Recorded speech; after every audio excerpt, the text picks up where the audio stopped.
to this week's edition of World Crisis Radio, and this is Webster Tarpley here in Washington, D.C., and in the course of today's show, we'll be giving you a final update concerning the rally that will be held on the west front of the Capitol on October 23rd, Saturday, starting at noon.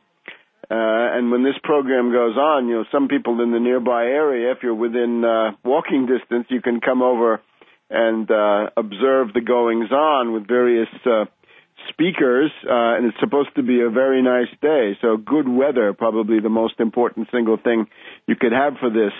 So we've got that. It also happens, and this we'll talk about in the second hour, this week, the time that we're in right now is the 700th anniversary of the beginning of the process leading to the modern state. 700 years ago, the process that created the modern nation state was set in motion.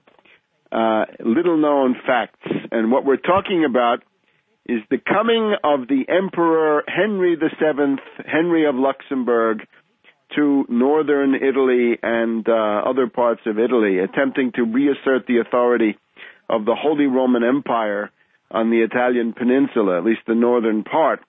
Although he did not succeed and actually was poisoned, died, was assassinated several years later.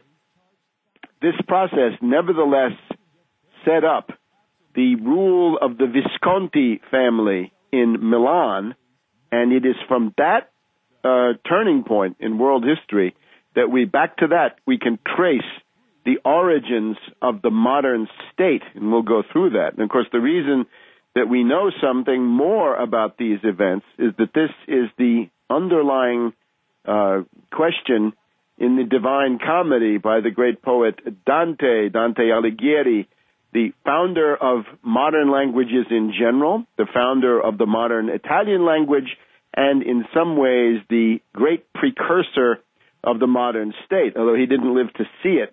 By the end of the 1300s, Dante died in 1321, by 1370, 1380 certainly, you have the beginnings, a recognizable prototype of the modern state in the area around Milan, Lombardy, under the leadership of Gian Galeazzo Visconti that we've talked about before. Anyway, this will go into the second hour. So it's a great time. 700 years ago, Henry VII of Luxembourg crossed the Alps and arrived on the 23rd of October, the first day that you can hear this program. He arrived in the northern Italian city of Susa, and that's the beginning.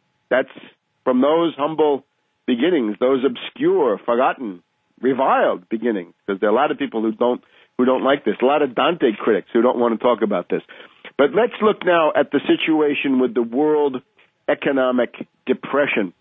There is a meeting concluding right now of the G20 finance ministers and central bankers in Seoul, South Korea, and this is to prepare the larger meeting of the G20 heads of state, heads of government, which will be the 11th and 12th of November.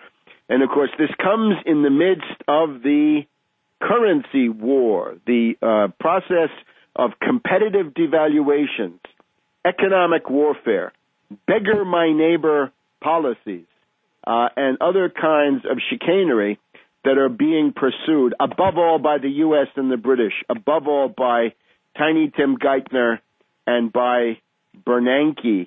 And we should remember, Bernanke is now de facto doing what he calls quantitative easing, flooding the system with hot money yet again. Another $1 trillion of hot money is being injected into the system by Helicopter Ben Bernanke. And he got the helicopter, of course, is precisely this, right? Throwing money out of helicopters and having it land on bankers' lawns.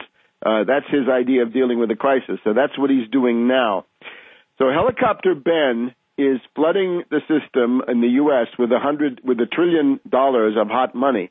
And that money will all go overseas. It will all become part of a dollar carry trade which will flee to high-interest emerging markets, above all Southeast Asia, South Asia, and so forth.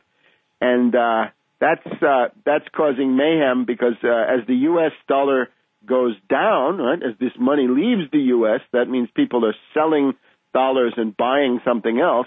Those other currencies go up, the U.S. dollar goes down, bad enough that the U.S. goes down, but when the U.S. goes down, China goes down with it because China has decided to maintain a fixed parity, a peg between the renminbi, the people's dollar, the yuan, and the U.S. dollar. So that means that when the U.S. goes down, and the U.S. does still have some residual exports, although not a lot, that also adds in China, the world's biggest exporter, fastest growing economy, and overall economic success story. So that is then undercutting Japan, South Korea, the Philippines, all kinds of other countries that are getting hit and hurt by the low price of the Chinese currency. Now, the answer to that is, if you don't like the current currency ratings, then you should join the fixed parity club. And remember, the U.S. Constitution says that Congress has the power to coin money and to regulate the value thereof. The Congress has the power to fix the value of money. How interesting. Not the free market. This is now, it seems to me, a direct contradiction to the fantastic mythical ideologies of the free market. We'll get the exact quote from the Constitution here in a minute. We'll cite you the article and the clause. But if Congress has the power to coin money and to regulate the value thereof, the fruition of that was the Bretton Woods system, fixed parities. The government and governments tell the markets, meaning finance oligarchs who dominate them, what the currency will be worth. They're told what the acceptable band of fluctuation is, and if you try to drive the currency above the band or below, then you get slammed because then you can get raided, right? If a bear, they'll come in and bear raid you, and otherwise they're trapped for the longs and so forth, and you basically punish people severely who are trying to tamper with the value of your currency, whether that's George Soros or whoever it is. So that's the background, right? We did have a successful fixed parity system from 1944 until almost 1971 when it did begin to break up and proved it was impossible to bring it back. The big exception, by the way, was always Canada. Canada kept by the British as a kind of showcase example of a floating rate currency because the British have never liked the idea of fixed parities. They became addicted to competitive devaluations in the 1930s under Ramsay MacDonald, and they've never wanted to go back to the tyranny, they would say, of a fixed parity grid.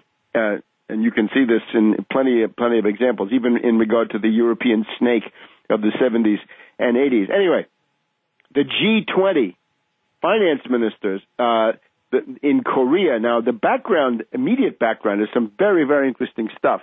Here we have TheStreet.com, and TheStreet.com is alarmed in their article that more and more countries are mulling capital controls. In other words, capital controls, exchange controls, are ways to prevent large flows of hot money from rushing into your currency or out.